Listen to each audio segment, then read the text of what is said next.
Marneuli merinin yeni təyin olunmuş müavini Teona Parciani kuratorluğuna əmlakın idarə edilməsi, inzibati icraat və sosial təminat xidmətlərini götürdü. Onun kuratorluğuna həmçinin bələdiyyənin mədəniyyət və ictimai səhiyyə sahələrinin fəaliyyəti də daxildir. Teona Parciani Marneuli merinin müavini kimi bugün Davur İsmailov tərəfindən əməkdaşlara təqdim edildi.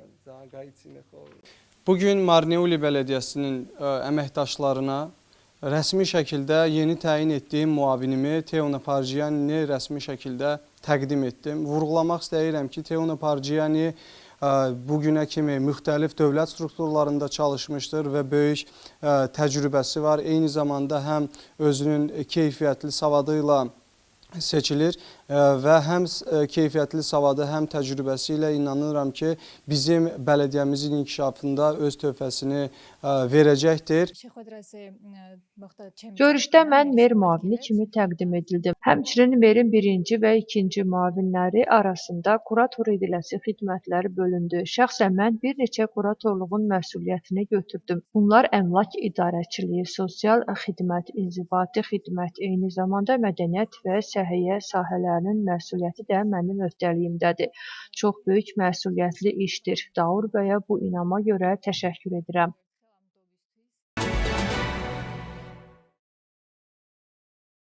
Qardabani Bələdiyyəsinin Qırcanisi kəndində içməli su ilə bağlı problemlər neft hasilatı ilə məşğul olan şirkətin işlər zamanı kəndin əsas içməli su kəmərini zədələnməsindən sonra daha da kəskinləşib. Zədələnmə nəticəsində içməli suya neft qarışıb. Hadisədən sonra nə şirkət, nə də neft və qaz korporasiyası baş verənlə bağlı ictimaiyyətə hər hansı açıqlama verməyib. Yerli sakinlərin sözlərinə görə hadisədən sonra onlara yalnız su şəbəkəsinin yuyulması təklif edilib, lakin onlar təhlükəsizlik baxımından bu təklifi qəbul etməyiblər. Görüşdük, mövcud problemləri müzakirə etdik. Su şirkətindən gəldilər, konkret planı bizə təqdim etdilər. Su şəbəkəsinin insanlara, hər bir vətəndaşa necə gedib çatacağı layihədə öz əksini tapmışdı. Biz layihəni bəyəndik. Bizim bircə tələbimiz var ki, layihə tez həyata keçsin. Amma dedilər ki, tələssək işlər keyfiyyətini itirər. İstəyirik şəbəkə təmizlənsin. Sakinlər ümumiyyətlə şəbəkənin yeni borularla dəyişməsini tələb edirik. Çünki su borusuna düşən neft onu çirkləndirib. Ona görə də borulardan içməli su axa bilməz. Gözlənilməz hadisə baş verdi. Heç kim istəməzdi ki, su borularına neft qarışa. Bu sudan heç kim içmir, amma çimdikdən sonra bədənimdə narahatçılıq yarandı. Boruları yuyub istifadəmizə vermək istədilər, amma biz razılaşmadıq.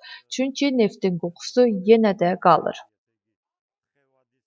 Mövcud vəziyyətə və problemin həlli yollarına operativ reaksiya məqsədi ilə 24 iyundan bu günədək həm region üzrə dövlət nümayəndəsi, həm də Qardabani Bələdiyyəsinin meri prosesə fəal şəkildə cəlb olunub. Problemin aktuallığı nəzərə alınaraq dövlət qurumları ilə bir sıra görüşlər keçirilib və qərara alınıb ki, Qırcanisi və Tisciri kəndlərinin 24 saat fasiləsiz su təchizatı layihəsi Asiya İnkişaf Fondu tərəfindən maliyyələşdiriləcək. 13 layihə arasında birinci prioritet olacaq. Bu layihənin icrası mövcud su problemini tam şəkildə aradan qaldıracaq.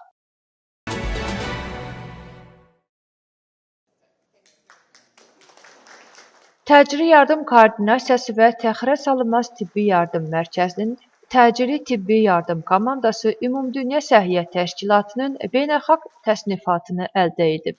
Bu komandanın beynəlxalq standartlara uyğunluğunu və fövqəladə hallara effektiv reaksiya vermə qabiliyyətini təsdiqləyir. Təsnifatı verilməsindən əvvəl beynəlxalq yoxlama prosesi və üst ekspertlərinin qiymətləndirməsi aparılıb. Bu çərçivədə Tbilisi dənizi ətrafı ərazidə sahə şəraitində simulyasiya təlimi də keçirilib. Təcili yardımın koordinasiyası və təxirə salınmaz tibbi yardım mərkəzi üçün bu gün əhəmiyyətli günlərdəndir. Belə ki, bizim şöbələrdən biri Dünya Səhiyyə Təşkilatı tərəfindən verifikasiyadan keçdi. Daha bu gündən etibarən bizim və ölkəmizin elə bir təcili yardım xidməti var ki, həm ölkə daxilində, həm də sərhədlərimizin hüdudunda insanlara yardım göstərə biləcək. Bu isə öz bacarıqlarımızı gücləndirmək və hər bir çətinliyə hazır olmamız üçün öhdəmizə daha böyük məsuliyyət qoyulur deməkdir.